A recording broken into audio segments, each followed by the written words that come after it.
Hey guys, what's up? In this video, we are going to discuss about the Mauryan Empire. This chapter is very important for UPSC as well as for the other competitive exam because in every competitive exam there is a one question from this Mauryan Empire. And why the Mauryan Empire is very much important for us because the first time there was the political unity in India, and history writing also become clear because of the accuracy in the chronology and the sources. And other than that, we have indigenous and the foreign literary sources like Maxenese Indica and indigenous sources like Purans and Buddhist literature. Other than we also find what we find Ashokan inscription. These Ashokan inscription play a vital role in rewriting the history of India. So, and one more important thing is related to epigraphic sources. What are the epigraphic sources? These are the like pillars, pillar inscriptions, and copper plate, etc.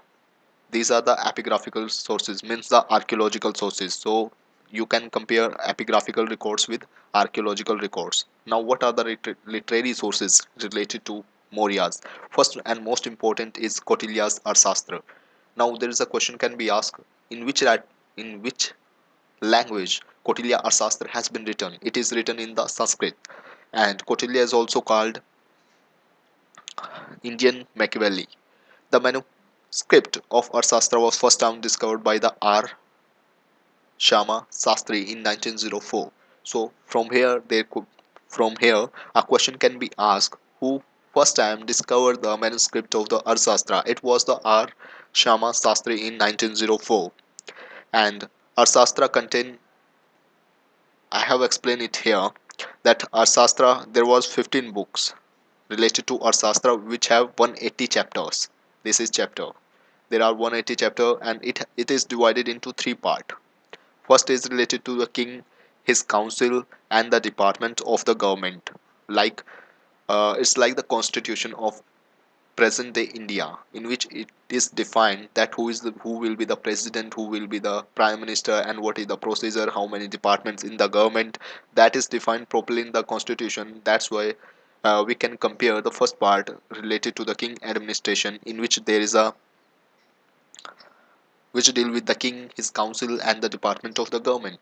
Second part is related to the civil and the criminal law, and that's why I have written it CPC and CRPC. It's easy to remember that the second part is related to civil procedure code and the criminal procedure code, civil law or the criminal law, and third part is related to diplomacy and the war.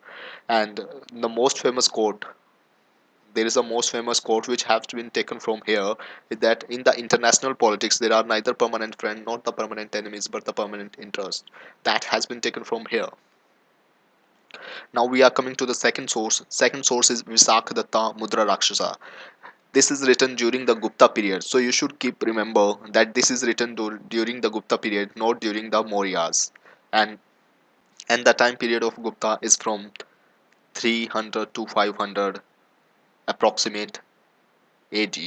So it is written nearly about 600 to 700 years later, and it talks about that how Kautilya overthrew the Nanda dynasty and how helped Chandragupta Maurya to establish his kingdom. It also gives a picture on the socio-economic condition. So this statement can be asked in the two statement type question, that it gives social economic condition, yes or no, you have to mention in the question, right? So yes, it provide a information about the socio-economic condition of the Mauryas. Now the third most important sources is Maxenese Indica. In the last chapter we have discussed about the Alexandra, and Alexandra has won the area of northwestern India, or you can say the Punjab and Sindh area. This area is uh, Alexandra has left his commanders to look after his area, which he has captured, and the commander at that time was Seleucus. Seleucus. Now, after becoming the king, Chandragupta Maurya has attacked Seleucus also and defeated Seleucus. So that area also captured by Mauryas. In return, Seleucus has sent Maxenus to the Chandragupta Maurya court. So Maxenus was a Greek ambassador in the court of Chandragupta Maurya. But there is a limitation with this book that we do not find its initial version. We do not have its initial version. This statement is not written here, right? You should learn it, remember it. We do not find. We how we know about Megasthenes Indica? Various writers like Pliny, Strabo, etc. have mentioned about Megasthenes Indica. So there was so much transformation in the original versus later version, but we get at least some information through these sources. It gives a detailed information about Mauryan administration of the capital city of Patliputra and the military organization, where it talk about 5 into 6, which is discussed here. 5 into 6, there was 5 person in a board and there was 6 boards like this. Okay, so this is the most important source. The next source is related to Puranas, which was written during Gupta period. These were Puranas and the Buddhist literature, such as Jatka. Jatka story also provide information related to Buddhas, and the Sindhyan Chronicle, Deepvansh and Mahavansh, throw light on the role of Ashoka in spreading Buddhism in Sri Lanka. So these is two important sources, Deepvansh and Mahavansh, which are nothing but the Sindhyan Chronicles. Now we come to the archaeological sources. Addic- Addicts of Ashoka play a vital role in archaeological sources. You know it very well that there was 14th Ashokan Inscription, which were first time deciphered by the James Princip in 1837. This is the question already asked by UPSC prelims in 2017. Who discovered or who had deciphered first time the Ashokan inscription? It was the James Princip, and he has uh, understand it with Piyadasi of Sri Lanka. First time उन्होंने जो उसको decipher किया था वो Sri Lanka king के साथ decipher किया गया था, और उसके अंदर जो उसका इंस्क्रिप्शन के अंदर अशोका का जो नाम है वो है पियदशी, यानी beloved of God, and they were written in two different languages. First is Pali and second is Prakrit,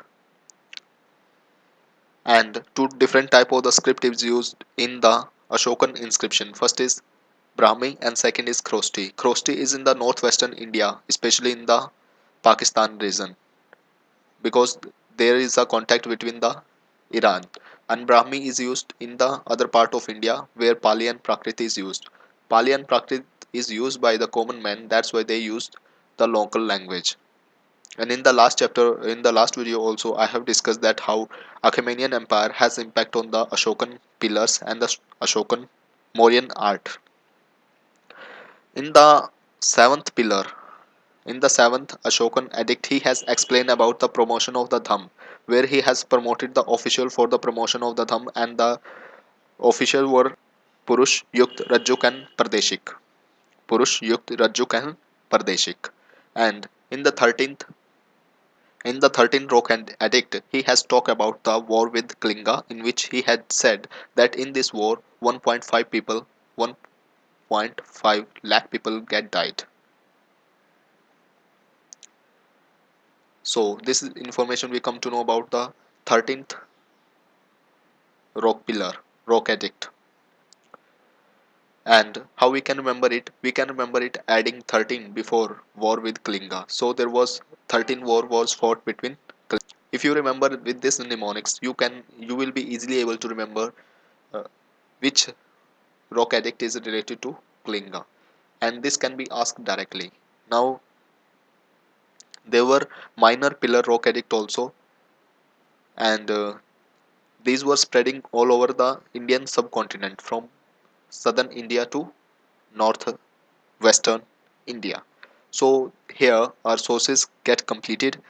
The remaining portion we will discuss in the next video. I think you will like it, and you can download this Tamil Nadu NCERT from the link given in the description. Thank you. Please give your review, your comment.